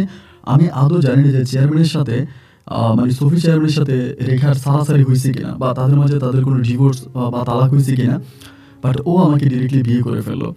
এবং বিয়ে করে সেই রাতে ওর পুকুর বাসা আমার সাথে তার বাসর ঘর হলো। আমার কাছে যেটা মনে হচ্ছে এইসব কিছুই যেন একটা পরিকল্পিত, একটা প্ল্যানিং এর মতো হচ্ছে আমার সাথে। মনে হচ্ছে এটা একটা প্ল্যান করা, এবং প্ল্যান মোতাবেক আমার সাথে কাজ করা হচ্ছে। একটা প্ল্যানিং অনুসারে এই কাজগুলো আমার সাথে হচ্ছে। পরে আমি তখন খুব ইয়ের মতো হয়ে যায়, যে বোকার মতো হয়ে যায় যে আমার সাথে এগুলো কেন হইতেছে, অ্যাটলিস্ট আমার সাথেই কেন এগুলো হবে। পরে 3 দিন হয়ে গেল আমি ওইখানে আছি। 3 দিন পরে আমি আমার মারে দেখার জন্য আমার নানুর বাড়িতে গেছি। রেখার ওইখানে রাইখা ওর পুকুর বাড়িতে নানুর বাড়িতে গেছি। পরে মা তো আমি ফোনের মাধ্যমে মাকে সব জানাইছি, এবং নানুর বাড়িতে গেছে। মা আমাদের জড়াই ধরে চিৎকার করে কান্না করে বলতেছে ওই চেয়ারম্যান শফি চেয়ারম্যান আমাকে, তোর বাবা নিরুদ্দেশ হয়ে যাওয়ার পরে শফি চেয়ারম্যান আমাকে বাঁচায় রাখছে, আমার থেকে খারাপ কোনো মানুষকে আসতে দেয় নাই, আমাকে টাকা পয়সা দিয়েছে, আমাকে এত যত্ন করেছে, এত ভালোবেসেছে। এরপরেও তুই কী করে পারলি এই শফি চেয়ারম্যানের কলিজে আঘাত দিতে? তোর তো শফি চেয়ারম্যান কখনোই বাড়িতে উঠতে দিবে না, তুই কি বুঝোস না? এবং ওই গ্রামে তুই কখনো যেতেও পারবি না। আমি বললাম মা আমিও না পরিস্থিতির শিকার, আমি কখনোই এটা করতে চাই না মা, কিন্তু আমি এটা করতে বাধ্য হয়েছি, আমাকে বাধ্য করা হয়েছে। আমার মা বলে আচ্ছা বাবা যা হবার তা তো হয়েছে, বউ এখন কই? আমি বললাম আমার বউ অমুক জায়গায়। বলে ওই বাড়িতে রাখিস না, তো নানার বাড়িতে নিয়ে আয়, তো নানার বাড়িতে থাকতে পারবে। আমি বললাম মামারা আবার কি বলে, আমি বিয়ে করে বউ নিয়ে আসছি ওদের বাড়িতে। বলে কিচ্ছু বলবে না, আমি তোর মামাদেরকে বুঝাবো, আপাতত এখানে নিয়ে আয়, কারণ এখানে তোর মামাদের কারণে কিছু করতে পারবে না। তোর মামাদের যদি টাকা পয়সা নাও থাকে, তবে তোর অনেকগুলো মামা আছে, তাদের লাঠির জোর আছে, চেয়ারম্যানের দিকে আসতে পারবে না। পরে আমি ওর পুকুর বাড়িতে আবার গেলাম, গিয়ে ওর পুকুর বাড়ি থেকে তখন আমি রেখাকে আমার নানুর বাড়িতে নিয়ে আসি। এবং ওই মুহূর্তে আমাদের ঘর বাড়ি জায়গা সম্পত্তি যা ছিল এই সব কিছু চেয়ারম্যান দখল করে নেয়।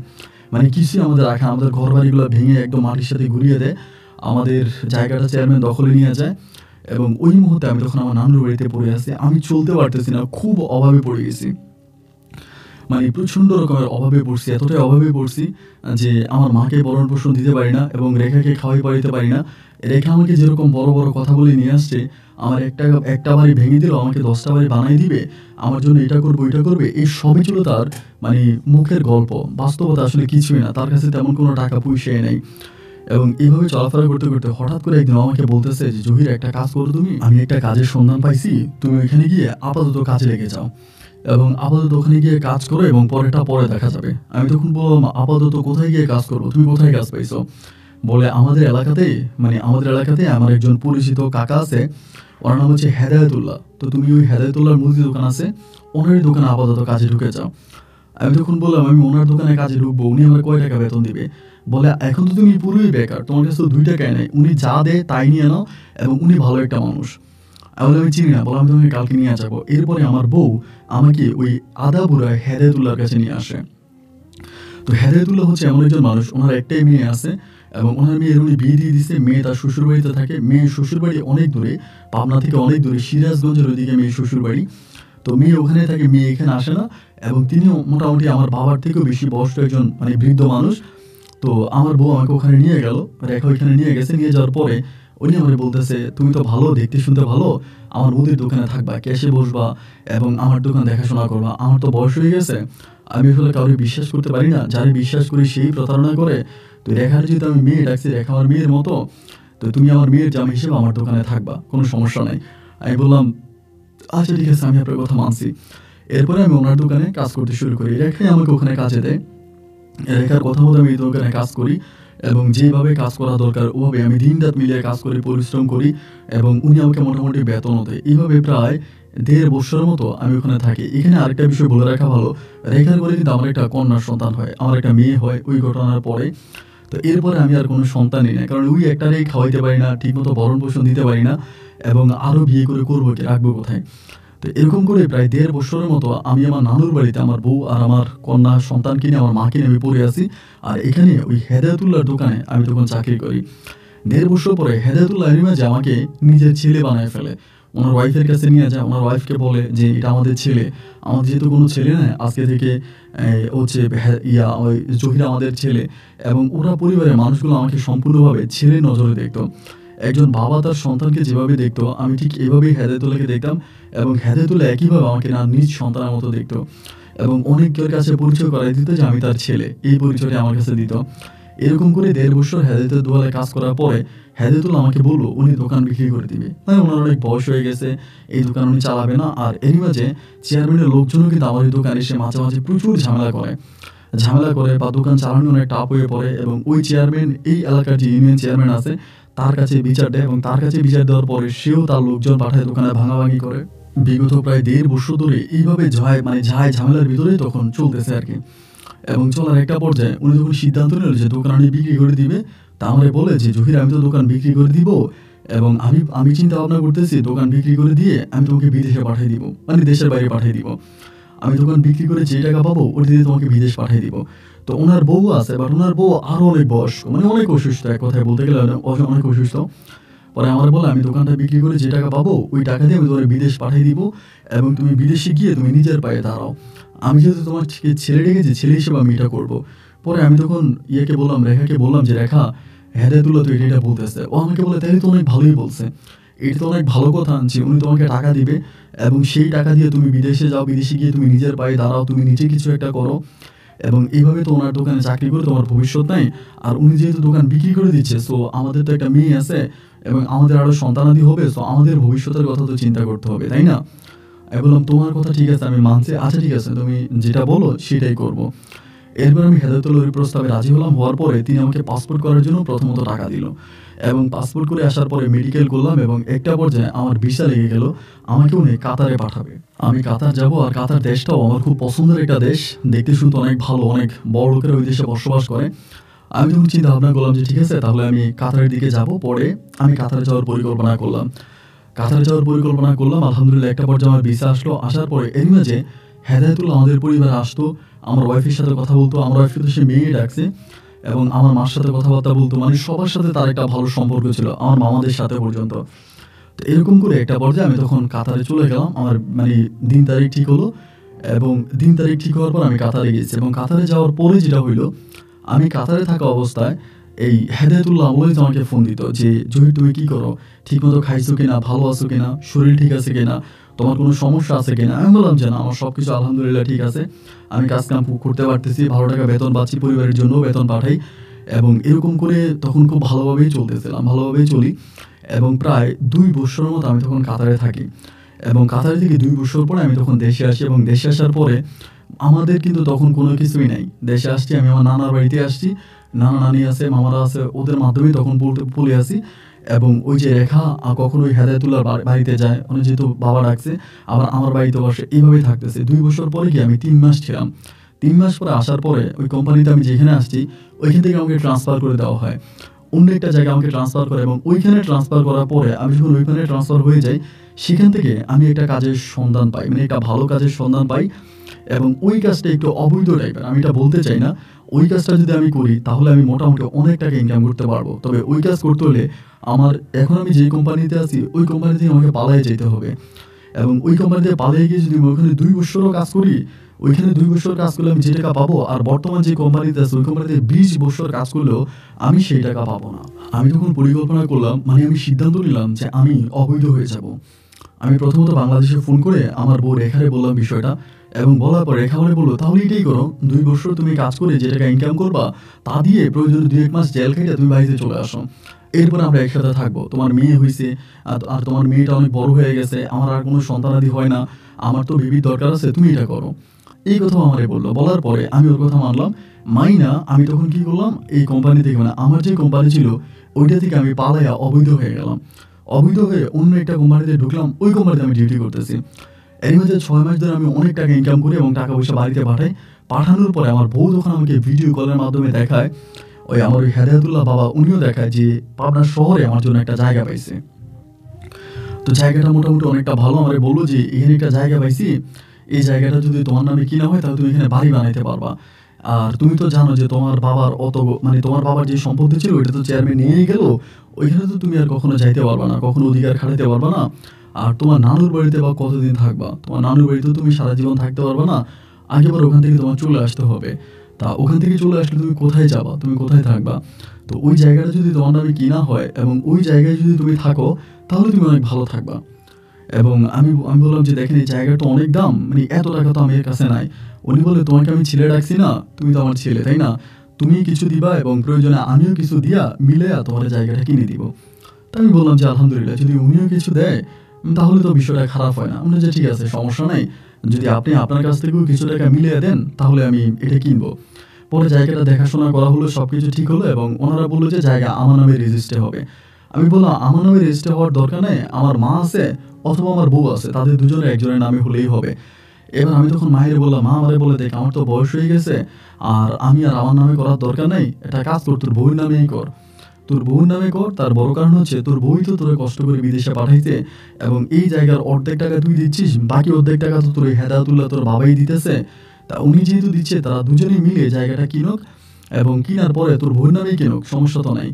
পরে আমি আমার বউরে বললাম যে, "দেখো জায়গা আমি তো তোমার ও বলে, তোমার আমার নামে দরকার নেই। আমি আম্মুর নামে নিবো।" আমি তখন বললাম যে, "না, আম্মু বলতেছে তোমার নামে নিতে।" ওই সময়টা তো হলো কি যে আমার মা মানে আপনাকে রেখাকে অনেক বিশ্বাস করতো, অনেক ভালোবাসতো। মানে রেখা যা বলবে, রেখা যেটা বলবে আমার আম্মা সেটাই শুনবে। রেখার প্রতিটা কথা আমার আম্মা অক্ষরে, অক্ষরে পালন করে। মানে রেখার কথার বাইরে আমার আম্মু যায় না। এবার এই পর্যায়ে তখন আমার আম্মু বলল যে, "ঠিক আছে, তাহলে আমি মানে রেখার নামেই করব। মানে দলিলটা রেখার নামেই হবে।" এই কথা বলার পরে তখন রেখার নামে দলিল হলো এবং রেখার নামে তখন জায়গাটা কিনলাম। এই জায়গায় কিনতে ৪০ লাখ টাকা লাগছে। ২০ লাখ টাকা আমি দিয়েছি। আর বাকি ২০ লাখ টাকা হচ্ছে ওই হেদায়েতুল্লাহ যে আমার কাকা ছিল, মানে যিনি আমাকে বাবা ডাকছে, ছেলে ডাকছে, ওই নামে বাবা দিছে। ওনার ২০ লাখ, আমার ২০ লাখ, ৪০ লাখ টাকা দিয়ে জায়গাটা তখন আমি আমার বউয়ের নামে দলিল করলাম। এবং দলিল করে ২ বৎসরের মতো আমি ওখানে কাজ করি। এবং ওই ২০ লাখ টাকাও কিন্তু আমি ঋণ করে দিয়েছি। আমার কাছে কিন্তু টাকা ছিল না। এখানে যাদের কাছে ছিলাম তাদের কাছ থেকে ঋণ নিয়েছি এবং ওই ঋণ আমি ২ বৎসরের মাঝে এগুলো পরিশোধ করব, এরকম পরিশোধ করতেছি। এমন করতে, করতে বেশিরভাগ সময় আমার মা আমাকে একদিন ফোন দিয়ে আমাকে বলে যে, "বেশিরভাগ সময় তোর বউ ওখানে কেন পড়ে থাকে? এবং ওই তোর যে তোকে ছেলে ডাকছে ওনার বাড়িতে কেন পড়ে থাকে? তোর বউ তোর বাড়িতে খুব কম আসে। মানে আমি শুনতে পারি আমার নানু বাড়িতেও খুবই কম আসে, ওই দিকেও বেশি থাকে, ওইখানেই বেশি পড়ে থাকে, এদিকে খুব বেশি একটা আসে না।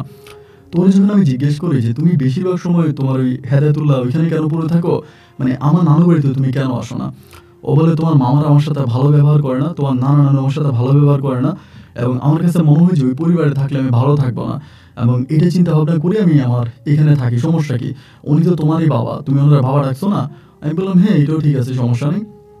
এইভাবে আমি তখন ওইখানে কি করি, প্রায় 3 বছরের মতো মানে পড়ে থাকি ওই জায়গার মধ্যে, মানে ওই মানে আমার ঋণ টিন পরিশোধ করি, এবং ঋণটা পরিশোধ হওয়ার পরে ঘর বানানোর জন্য কিছু টাকা ম্যানেজ করি। মানে ওখানে তো আমার জায়গা কিনছি, ঘর বানাইতে হবে, ঘর বানানোর জন্য কিছু টাকা ম্যানেজ করে 3 বছর পরে আমি তখন পরিকল্পনা করলাম যে আমি দেশে চলে আসবো। তা আমি দেশে আসবো, আমার বউ আমারে বলতেছে যে ঘর বানানোর টাকা যা হয়েছে, অ্যান্ড তুমি একটা কাজ করো, তুমি আরও কয়েকটা দিন পরে আসো, আরও পরে আসলে তোমার জন্য সুবিধা হচ্ছে যে আরও কয়টা টাকা হোক, এবং ওখানে যদি বাড়িটা বানাতে পারো, প্রয়োজনে তুমি একবারই চলে আসবা, তা বাড়িটা তুমি ভাড়া দিতে পারবা, এটাতে পরে ভাড়া দেওয়া যাবে, ভাড়া দেওয়া যাবে, তুমি একবারে আসো, তুমি আরও 2-3টা বছর থেকে আসো, যেহেতু তুমি একেবারে চলে আসবা, ওখানে অবৈধ হয়ে গেছো। আমি চিন্তা করলাম যে জায়গাটা যে জায়গায় কিনছি ওই জায়গায় যদি আমি বাড়ি বানাইতে পারি, তাহলে মোটামুটি ভালো থেকে ওখান থেকে ভাড়া পাওয়া যাবে, কারণ সামনে হচ্ছে গার্মেন্টস ফ্যাক্টরি আছে, বিভিন্ন গার্মেন্টসের ছেলেমেয়েরা থাকবে, ভাড়া দেওয়া যাবে। এবং এই পরিকল্পনা করেই আমি তখন আমার মায়ের বললাম, মানে আমার বউরে বললাম যে ঠিক আছে সমস্যা নাই, তাহলে আমি আরও 2টা বছর থাকি। আমি আরও 2টা বছর কষ্ট করে থাকলাম, এবং ও আমার বলতেছে যে এবার বাড়ি বানাবো, তুমি টাকা পাঠাও, তোমার আসার দরকার নেই, বাড়ির কাজ কমপ্লিট হয়ে গেলে তুমি আসো, কারণ এখন তুমি আসলে এই বাড়িতে তুমি কি করবা, কিছু তো করতে পারবা না, তুমি পরে আসো, আগে টাকা পাঠাও, আমি বাড়ির কাজ শুরু করি, আমি আর তোমার আব্বা মিলে বাড়ির কাজ শুরু করি। পরে আমি আমার বউয়ের অ্যাকাউন্টে টাকা পাঠাতে শুরু করে আমার বউ ওখানে বাড়ি বানাতে শুরু করে, ইট সিমেন্ট আনে, আমাকে ভিডিও কল দিয়ে দেখা, বাড়ি টাড়ি বানায়, মোটামুটি একতলা, মানে নিচ যে তালাটা আছে, নিচ তালার কাজটা মোটামুটি সম্পূর্ণ হয়ে যায়, নিচতলার কাজটা সম্পূর্ণ হয়ে যায়, এবং নিচতলার কাজটা সম্পূর্ণ হয়ে যাওয়ার পরে তখন দোতলার কাজ চলতেছে। ও আমাকে বলে এখন তো দোতলার কাজ চলতেছে, তাহলে এবার তুমি আসতে পারো। এবার দোতলার কাজ যখন ধরছে ওই সময় আমি তখন দেশে আসছি, এবং দেশে আমি যেদিন আসছি ওই দিন এয়ারপোর্ট থেকে আমার মা আমাকে রিসিভ করার জন্য গেছে, আমার এই মামাতো বোন একটা সহ। পরে আমি বললাম যে মা, মানে রেখা কোথায়? পরে বলতেছে রেখা তো ওইখানে কাজ করে, মানে ওইখানে বিল্ডিং এর কাজ হয়েছে, তুই আসবি বাড়িতে, ঘর দুয়ার পরিষ্কার করতেছে, ও ওইখানে আছে। এবং আমি তখন বললাম আচ্ছা ঠিক আছে। পরে আমি বাড়িতে গেছি, বাড়িতে যাওয়ার পরে আমি আমার বিল্ডিং যেখানে বানাইছে ওইখানে গেছি, যাওয়ার পরে দেখি যে ওয়ার্কাররা কাজ করতেছে। তো ওয়ার্কার কাজ করতেছে, আমি বললাম যে আমার ওয়াইফ কোথায়? বলে ম্যাডাম তো কালকে থেকে আসে নাই। পরে আমি ও নাম্বার ছিল, নাম্বারে কল দিলাম, দেখলাম যে নাম্বারটা বন্ধ। নাম্বারটা বন্ধ পাওয়ার পরে আমি বললাম কী ব্যাপার মা, নাম্বারটা বন্ধ কেন? এবং এনিওয়ে যে একজন ওয়ার্কার, মানে যিনি কাজ করেনি, বলে বন্ধই তো থাকবে, কারণ আপনি এত বছর পরে বিদেশ থেকে এসে আর কী পাবেন, মানে এমনি উনি ইঙ্গিতটা মারছে, উনি এখানকার ফোরম্যান আর কি, আমার বিল্ডিংটা উনি ফোরম্যানের কাজ করছে।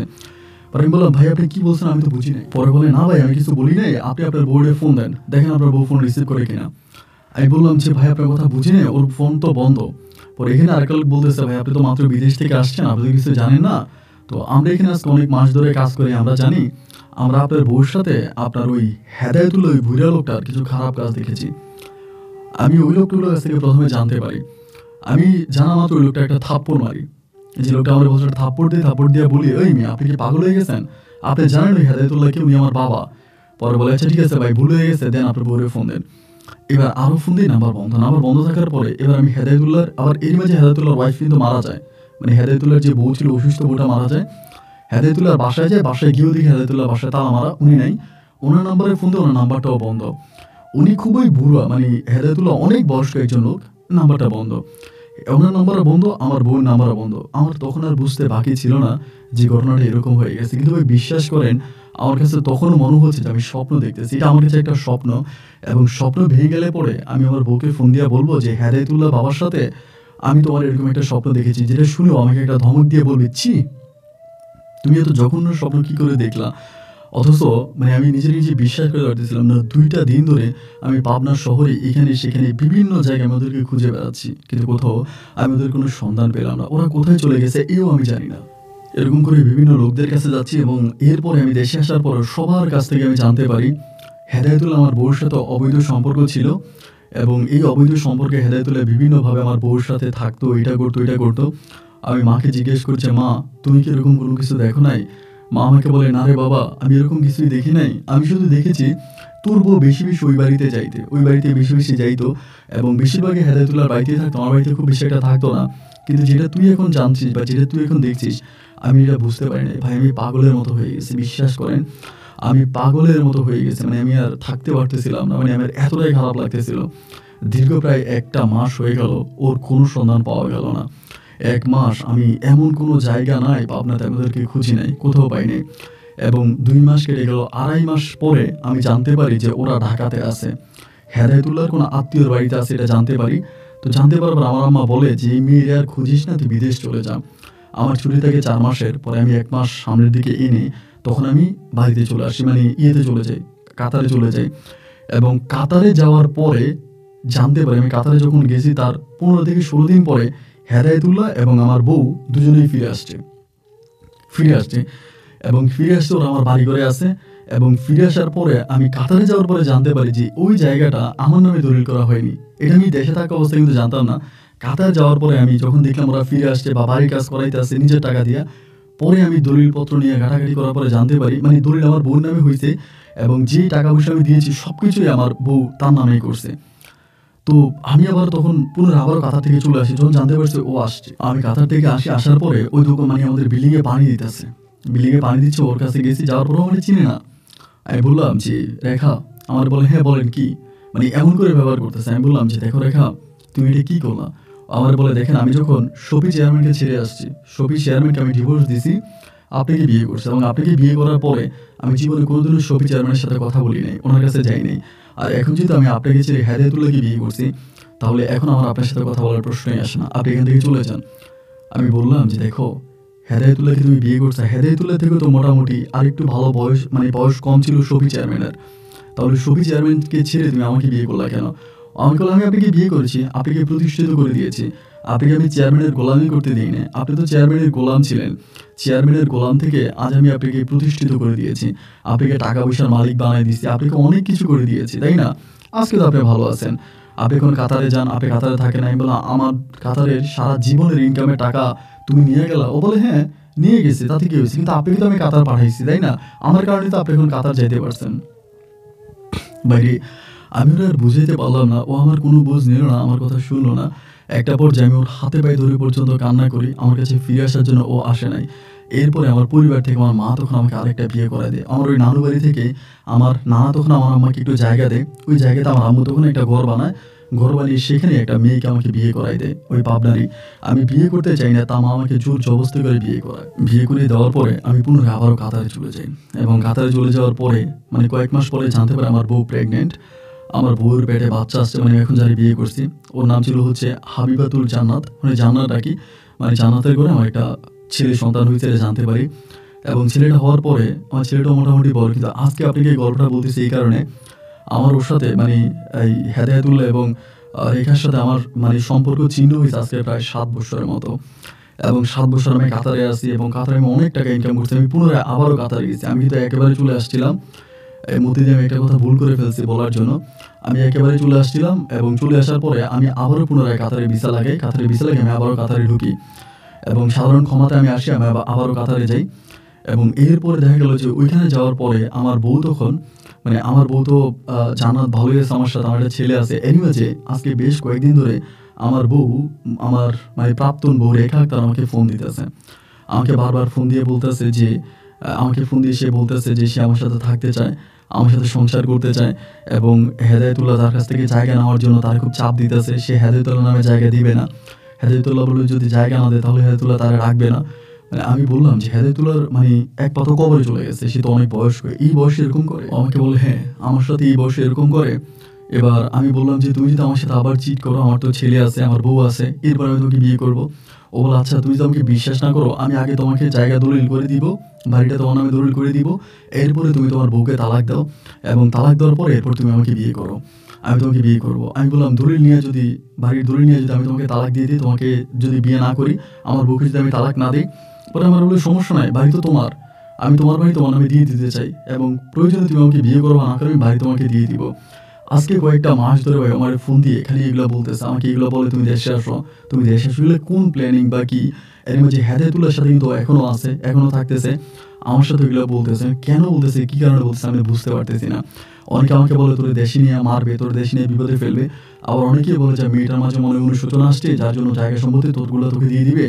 একেকজন একেক কথা বলে। আমি এখন কি করবো ভাই বুঝতে পারতেছিলাম না। যার জন্য আপনার দ্বারস্থ হলাম এবং আপনার কাছে আমার জীবনের করুণ কাহিনীটা বললাম। যদি আপনি পারেন আমার গল্প রেকর্ড করেন বা না করেন, আমাকে একটা সমাধান